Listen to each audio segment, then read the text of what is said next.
Olá, sejam bem-vindos ao RD Talks. Esse é o nosso 6º episódio e hoje a gente vai falar sobre estratégias e ações, para lidar com as adversidades que vivemos atualmente. Mais especificamente, como alcançar a serenidade e o equilíbrio em tempos de crise, de pandemia, né? Então, a gente está ao vivo pelo YouTube, pelo Facebook, Instagram e na Twitch também. Nossa convidada de hoje é a professora Ana Moraes, professora das Faculdades Rio Branco, com mestrado em desenvolvimento e formação de pessoas e executiva sênior em educação corporativa, né?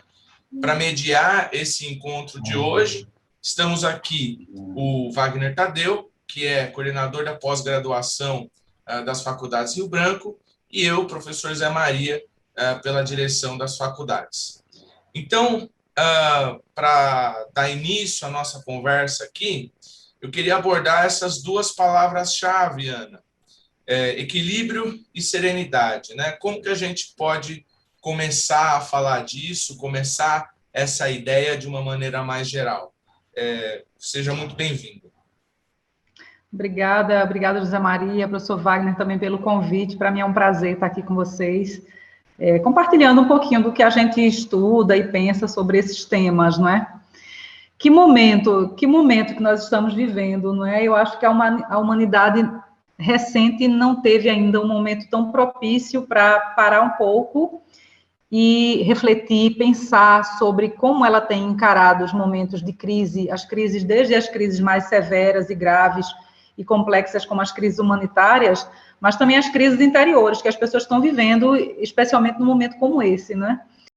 Professora, você ouve a gente? A conexão está um pouco de afeto, oscilando, eu acho. Você está ouvindo a gente, professora? E ela teve um bom um insight importante aqui no começo, né? Dizendo que essa ideia do equilíbrio, a gente tem um ideal, né? Da situação de que nunca se perde o equilíbrio, algum tipo de postura ou de pessoa que está blindada dessa situação, que me parece ser uma falácia muito grande.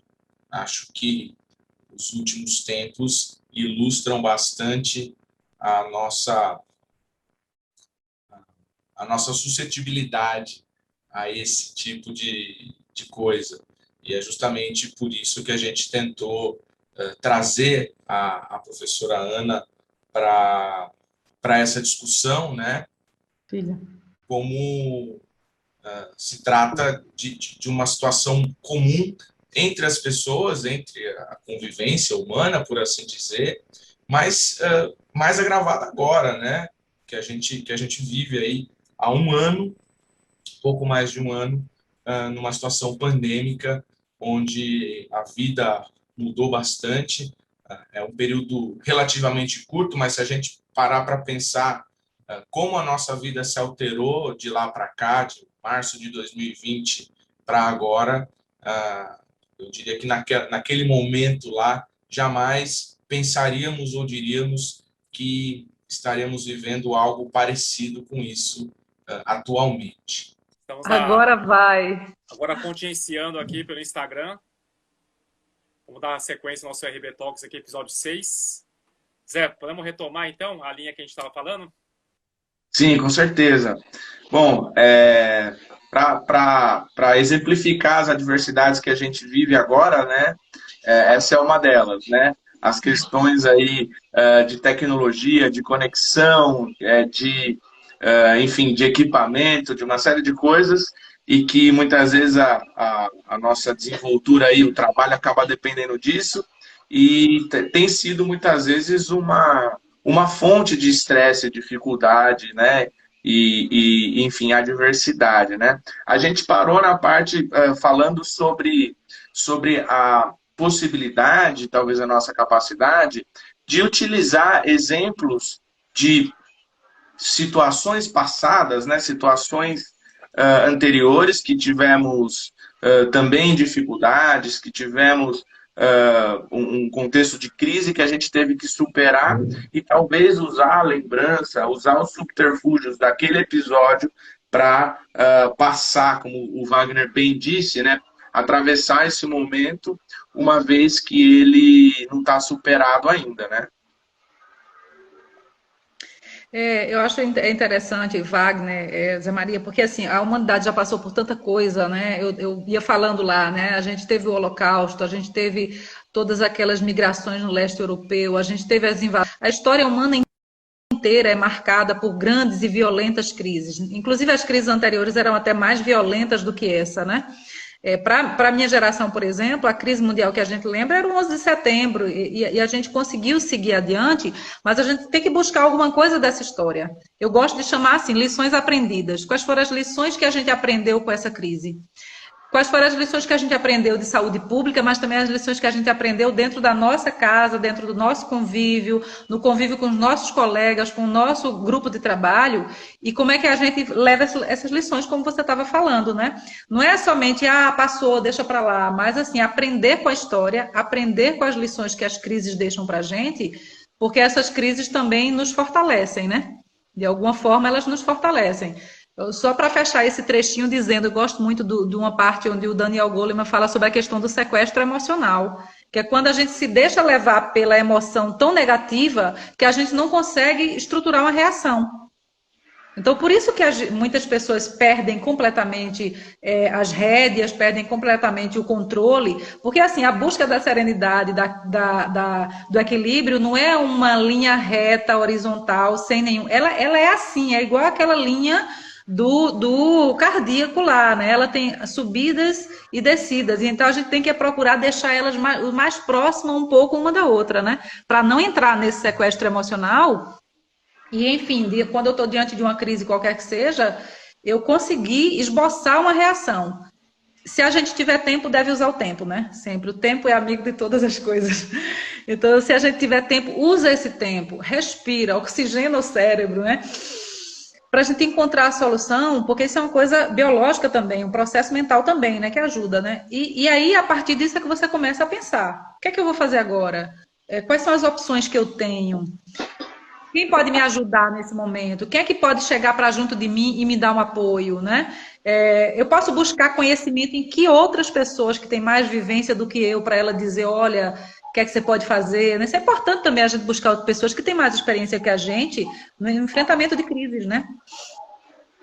Bom, só para aproveitar aqui só o gancho, quem chegou agora, esse é o RB Talks, episódio 6. Estamos falando hoje sobre estratégias e ações para lidar com as adversidades e que vivemos principalmente atualmente, né, em função da crise, da pandemia. E estamos aqui com a professora Ana, professor José Maria, diretor das faculdades. A gente retomou aqui a sessão via a live do próprio Instagram, nós tivemos um problema técnico, então nós contornamos aqui, tivemos uma crise para resolver aqui, e nós contornamos usando aqui o Instagram. Então sejam bem-vindos aí, obrigado pela presença. Então, podemos continuar. Muito bem. Ana, eu acho brilhante uma das partes da sua abordagem e eu queria que você falasse sobre isso, né?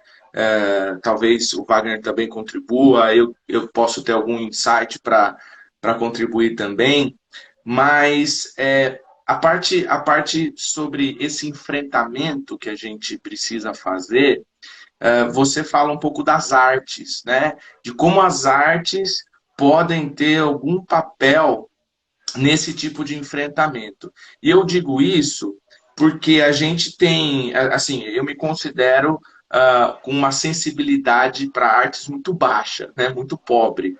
E por muitas vezes nós tivemos eventos na faculdade, né? Fizemos cineclube e tal, e com debates, né? Com percepções diferentes sobre a mesma película, né? O mesmo tema, filme ali, a mesma situação.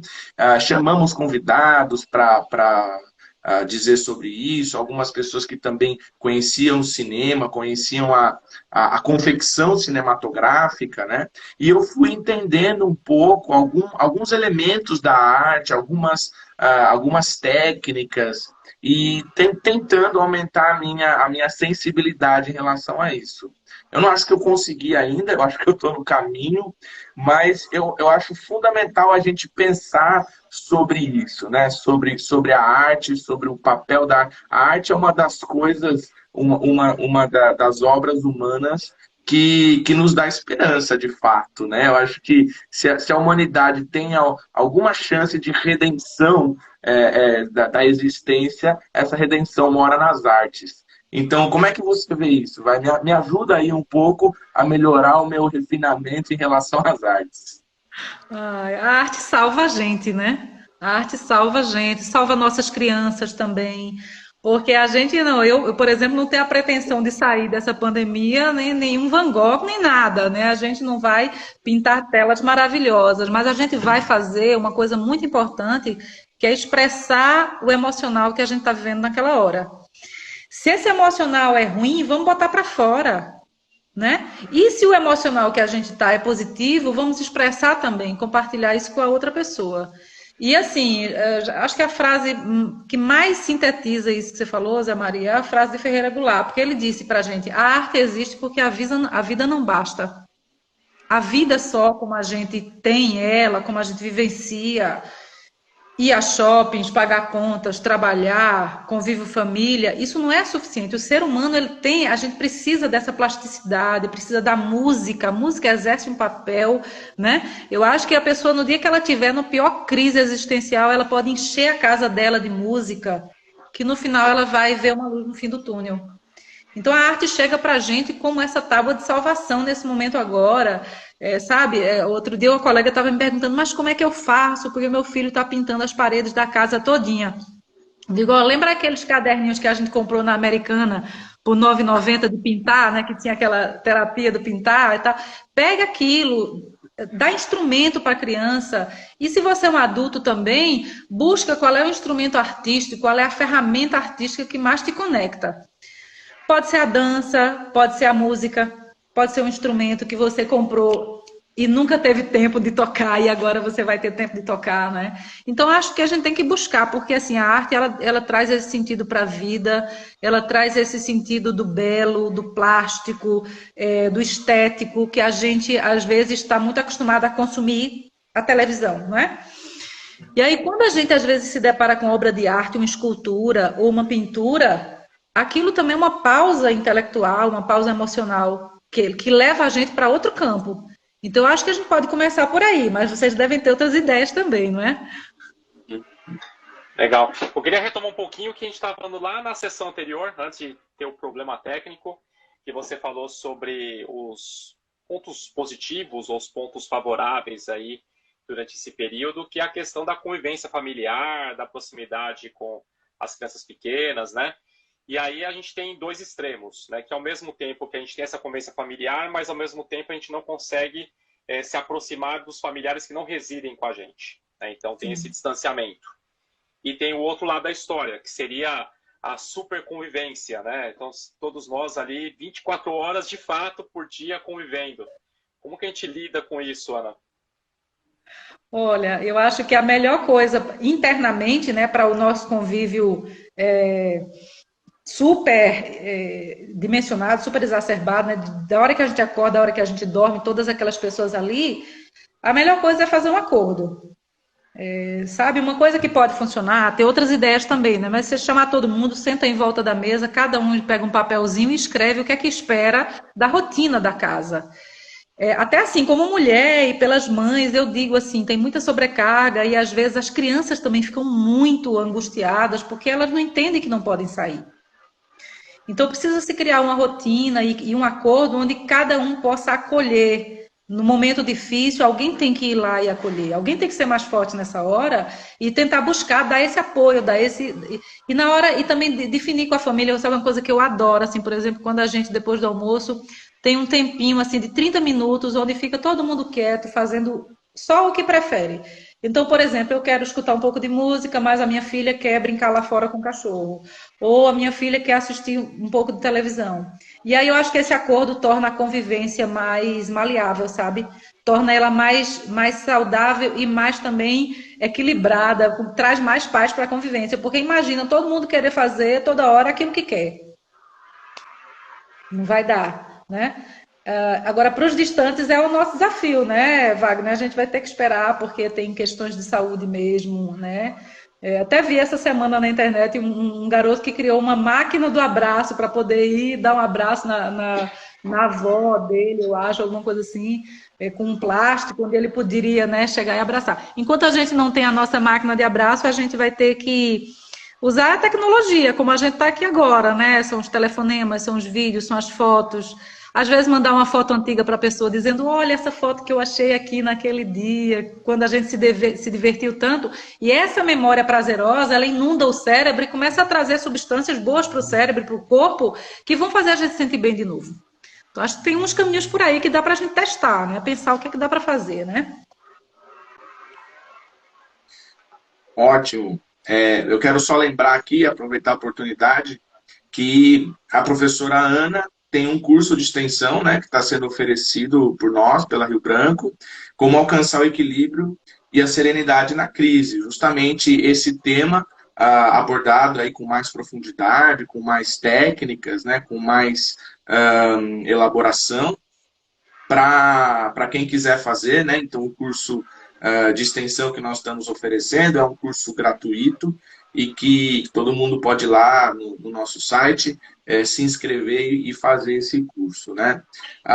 Essa questão da superconvivência que o Wagner trouxe é bastante presente, né? A gente vê que aquela mudança de ares que era necessária, pelo menos para mim, né? Eu me via numa situação de mudar de áreas. Então, você fica em casa, você vai para o trabalho, e os passeios que a gente faz, os eventos que a gente frequenta, né? Frequentar ambientes com os amigos, com a família, fazia tudo parte de uma mudança de áreas, né? Essa falta de mudança de áreas agora, eu acho que também tem sido uma dificuldade. É sempre no mesmo lugar, né? Com a mesma situação. Quando a gente sai de casa, tem um amigo meu que diz que vai fazer a operação Mad Max, né? Porque ele vai sair para fazer o mercado e tal. E a gente, além de tudo, tem muito medo, né? Tem bastante medo. E a gente sente muito pelas pessoas que precisam, às vezes, sair, uma dificuldade aí na queda de renda, de emprego, todas essas dificuldades que se somam, né, acabam se sobrepondo. Aí a fala do Wagner também me trouxe uma situação que, às vezes, essa questão das artes, da estética e do debate sobre isso pode ser também um elemento de conversa familiar, né? Eu, particularmente, tenho falado muito sobre obras, né? sobre filmes, ou sobre músicas, trajetórias de artistas brasileiros e estrangeiros. Acabou sendo uma pauta aí na questão da superconvivência para a gente tentar entender um pouco mais do movimento da sociedade, né? Eu venho da ciência política, então tento fazer alguma leitura de movimentos sociais e de movimentos da história da sociedade como um todo. Acho que as artes de cada época, né?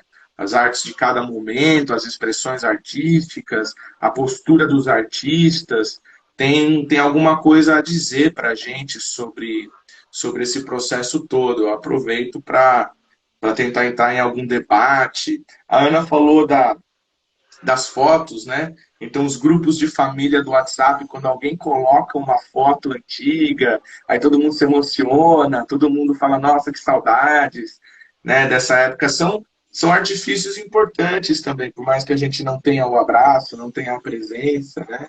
A convivência no WhatsApp com família e com amigos tá bastante intensa. A gente tem que aproveitar que é o que temos por agora, né? O que a gente tem para hoje, né? Agora você falou uma coisa super interessante, que é como é que a tecnologia entra como um mediador disso, por exemplo, nos grupos de WhatsApp, a família começar a reviver momentos positivos, momentos prazerosos, né? De forma que isso termine colaborando, né? Para que o laço não se... O importante é não deixar o laço se desatar, né? Ficar junto de alguma forma, às vezes criar um subgrupo na família, como por exemplo o grupo dos jovens, né, que tem até 16, ali tem entre 13 e 17 anos, que quer fazer um grupinho, deixa eles criarem o próprio grupo social virtual, porque isso, por um ponto, fortalece as relações e traz esse ponto de equilíbrio aí, como você disse, né? Agora a arte tem esse poder e é muito bacana também. A leitura é outra coisa fabulosa também para a gente encontrar esses momentos de paz e também buscar ajuda, né? Eu não gosto muito do termo autoajuda, mas ele nesse momento parece que nunca foi tão importante, né? E tão necessário. Porque a gente está vendo as pessoas se debatendo, como que eu faço? Onde é que eu encontro? O que é que eu vou fazer, né? E o curso traz essa ideia da gente discutir um pouco e aprofundar com técnicas, né? Eu não sou nenhuma monja tibetana para chegar e colocar a paz na cabeça da pessoa, mas eu digo, olha, é possível. E tem centenas de outras pessoas que também estão conseguindo, porque isso são coisas simples e técnicas que a gente pode implantar no dia a dia, na nossa rotina, implementar, né? E que a gente passa a repensar, que aí é um mecanismo mental mesmo, né? Qual é o mecanismo mental que a gente utiliza quando a gente está diante de uma crise? Por que a gente utiliza esse mecanismo? Quais são os outros mecanismos que a gente pode lançar mão para conseguir superar a crise e conseguir lidar melhor com aquele momento de tensão, de conflito, de disputa, de desentendimento? Porque isso acontece, né? E aí você falou também do elemento artístico, né? Que é muita gente agora aproveitando para pintar a casa, para dar uma geral, para mudar os ares, porque a gente não aguenta mesmo. É muito tempo dentro do mesmo ambiente, né? Então a gente tem que dar um jeito de criar naquele ambiente uma nova atmosfera para poder tornar ela possível. É vital isso que você falou, sabe? Ana, e nos negócios, né? Pensando na angústia que vários empresários aí tiveram, né, com o surgimento da pandemia, fechamento do comércio, mudança, digitalização do negócio da noite para o dia, porque senão não ia conseguir existir. Como lidar com toda essa tensão, toda essa situação inesperada do dia para a noite? É muito complexo, né? Muitas categorias têm se juntado agora, muitos empresários têm se juntado para ver se consegue segurar um a mão do outro para não deixar a loja fechar, para comprar junto. Então está surgindo agora na crise, eu estava vendo alguns estudos do Sebrae recentes agora, quando eles falam desse novo cooperativismo dentro do empresariado brasileiro, né? Que de novo, a gente se reconectou com esse sentido de categoria profissional, de categoria empresarial. Então, muitas empresas estão conseguindo sobreviver, se não por aí, né? Comprando junto, pedindo ajuda para implantar tecnologias, como você falou, a coisa do digital, a aceleração da transformação digital foi absurda agora na pandemia. Então, muitas empresas só conseguiram sobreviver porque estão. E outras estão com a mãozinha para fora, assim, agarrados no digital para segurar as pontas até que isso diminua, né? Que a situação não fique tão difícil. Então, o empresariado, até estou falando assim também dos microempresários, as microempresárias, mulheres que têm pequenos negócios e desde grandes empresas também, mas todos estão pensando num jeito de como atravessar a situação. E aí eu acho que, de novo, né, nada melhor do que a gente junto para resolver isso, né? Nada melhor do que agir em comum, em conjunto, sabe? Qual é a sua rede local de apoio? Qual é a sua rede local de empresárias, de empresário? Quem são as outras mulheres que têm um negócio parecido com o seu, que pode ajudar, que pode dar uma ideia? Porque, às vezes, o negócio, ele não está avançando, não está evoluindo, porque falta aquela ideia que é o clique, sabe? A tecnologia, nem tudo é a tecnologia, né? Às vezes as relações, às vezes é um produto diferenciado, às vezes uma questão de entrega, que agora também existe essa possibilidade das empresas se reunirem para contratar logística compartilhada, né? Então, acho que é um momento muito sofrido, muito difícil, e que, assim, tem muita gente que está lutando, sabe, com mãos e dentes para segurar o negócio. E a gente sabe que a gente vai perder alguns pelo caminho, infelizmente, já está perdendo, né? Já está perdendo. Mas, por outro lado, eu acho que tem essa coisa bacana de estar surgindo um novo cooperativismo dentro das relações empresariais corporativas, Não sei o que é que vocês acham, se vocês também percebem isso, porque eu consigo ver isso claramente, assim, nas relações de trabalho. Eu acho que, assim, pegar até um exemplo, nós tivemos aqui um RB Talks com o professor Sidney, né? Nós estamos falando sobre digitalização dos negócios. Então, até ele trouxe algo importante que, vamos pegar o exemplo, o delivery, né? O delivery já existia, né? Com a pandemia, acabou se aplicando delivery em vários outros setores que não pensavam em delivery, mas apesar que era viável, mas não tinham pensado. E aí se viram obrigados a migrar para o sistema de delivery.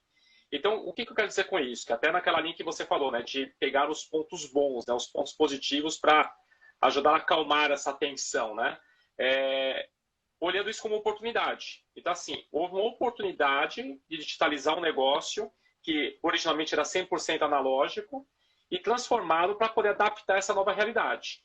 Com certeza, após essa fase, esse distanciamento social, esse fechamento dos comércios, tudo, vai ser muito difícil voltar ao que era antes, né? De 100%, não, vou voltar 100% para o analógico.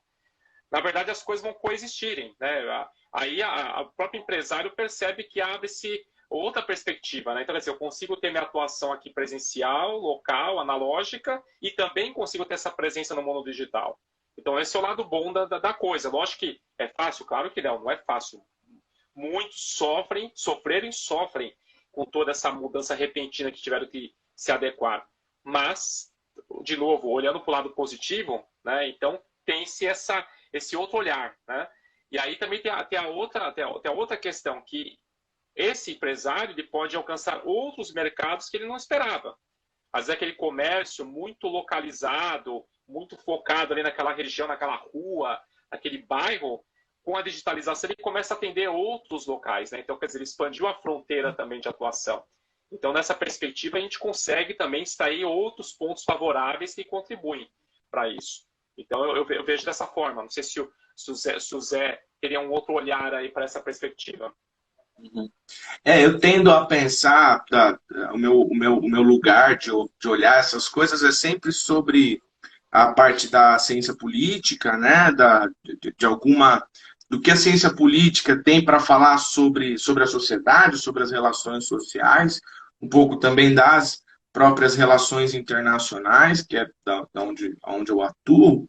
E o que eu vejo é que as coisas mudaram, né? Mudaram abruptamente, repentinamente, drasticamente, com uma variação muito grande, né? A gente sempre fala de mudanças que acontecem paulatinamente, mas nesse caso foi uma mudança assim bastante drástica, né? Com intensidade muito grande e muito rapidamente também. Então eu vejo essa coisa como eu falei anteriormente, antes da gente ter um probleminha técnico, que a vida como a gente vinha, né, anteriormente, não vai voltar aquilo. A gente vai reinventar, a gente carrega elementos, né, carregamos elementos daquilo tudo, e agora esses elementos que existe inclusive uma resistência muito grande, né, de fazer reunião remota, de fazer evento remoto, está muito mais normalizado, né? Essa parte da questão de renda, né, de manutenção dos negócios, e que tudo vai olhar e vai resultar na questão do sustento das pessoas, é muito delicada, né? Muito delicada. A gente está falando de quando você tem dificuldades de conseguir o seu sustento, até do ponto de vista aí da sociologia, né, das relações de trabalho, isso afeta muito o ser humano, afeta muito as coletividades, e a gente está tentando olhar para frente. Eu não sou muito dessa parte mais de negócios, né, e de management, mas a gente tenta olhar para frente como um recorte na sociedade e que a sociedade caminha, né? Como a Ana falou, são muitas dificuldades que a gente já passou, muitas crises que a gente já passou. E aí eu trago um ponto breve, que é assim: nós, em países em desenvolvimento, a gente sofre muitas crises, muito frequentemente, as coisas mudam sempre, né? Parece que crise é a ordem do dia, quase, sabe? Então, eu expresso um pouco da minha indignação com isso, né? Então, a gente no Brasil aqui, década de 80 teve crise, década de 90 tem crise, 2000 tem crise, década de 2010 tem crise. Então, assim, sempre tem crise, né? E isso me deixa bem chateado, porque os indicadores sociais vão se deteriorando, melhora um pouquinho, deteriora de novo. E até na minha atuação profissional, quando eu falo com os meus alunos, quando eu falo com os meus pares, com os meus colegas, eu tento trazer isso, né? Acho que também a gente, é bom a gente pensar que a gente tem um papel na superação disso tudo, ou pelo menos um papel na escrita dessa história, né? E a gente precisa tratar as coisas como elas são, e o fato é que a gente sempre está vivendo crise. E precisamos tentar alguma coisa, tentar reagir, tentar se articular, que nem a Ana falou, né? Articular com o seu vizinho, articular com o seu bairro, articular com a sua própria família, para que a gente supere tudo isso, né? Eu acho que é um pouco nesse sentido a minha visão sobre esse caso. O brasileiro, ele é mestre na criatividade, né? A gente é um povo muito criativo, e talvez até por isso, né, Zé Maria, da gente ter que enfrentar tanta crise, tanta dificuldade, tantas adversidades, e até de um modo sistêmico, né? A gente mal tira a cabeça da água, já toma outra. Então, assim, a gente conseguiu desenvolver essa competência, né? Essa habilidade de surfar na crise, vamos dizer assim, né? Mas eu acho que essa deixou uma coisa diferente também, além de todas as perdas, todo o sofrimento que teve, mas ela deixou também esse avanço do digital, que o Wagner falou também. E aí o digital, eu acho que assim, sabe, uma ida sem volta. Não tem mais a ver, porque assim, até como uma pessoa, quando eu olho, por exemplo, né, uma senhora de 70 anos que usa banco digital, que compra tudo pelo WhatsApp e que consegue trazer suprimentos para a casa dela durante a pandemia, tudo pelo celular, essa pessoa ela não vai mais voltar a querer ir no mercado de 1.500 metros quadrados para fazer feira novamente, para fazer compra novamente. Ela vai buscar novamente as comodidades, né? E eu acho que isso digital deixou essa marca aí para o brasileiro muito forte. E acho que a gente aprendeu muito com isso também, viu?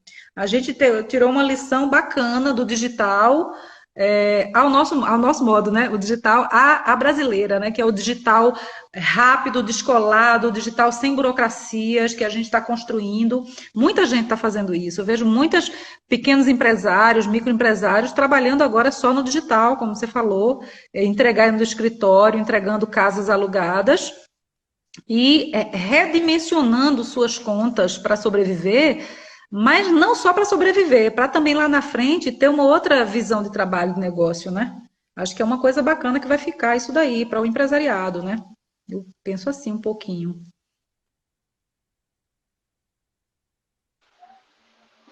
Legal, Ana. Acho que teve vários pontos aí que a gente conseguiu trabalhar aí ao longo da nossa conversa aqui. A gente está se aproximando aqui do final, né? Eu queria aproveitar esses minutos finais aqui para você deixar um recado para quem está nos assistindo aqui no Instagram, depois assistir nas nossas outras redes. A gente vai pegar esse conteúdo gravado e disponibilizar no nosso canal do YouTube e também no Spotify.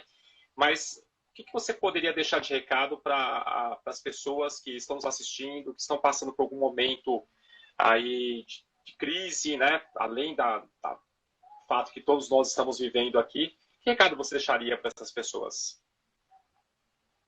A primeira, eu acho que o recado mais importante é que a gente tem essa força dentro da gente.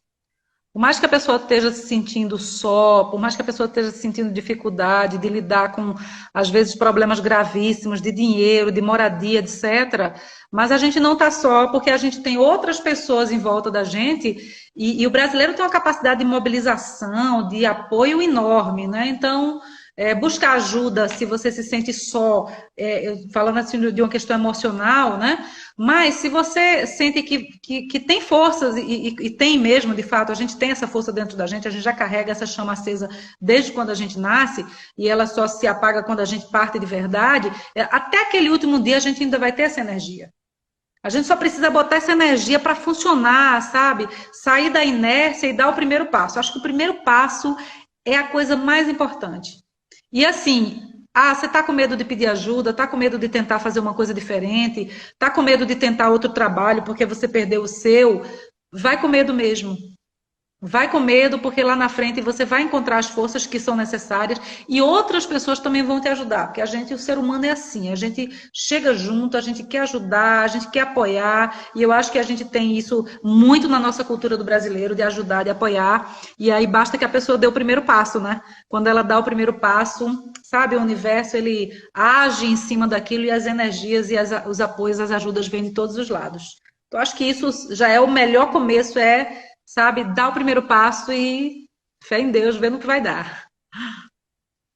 Muito legal, Ana. Muito bom.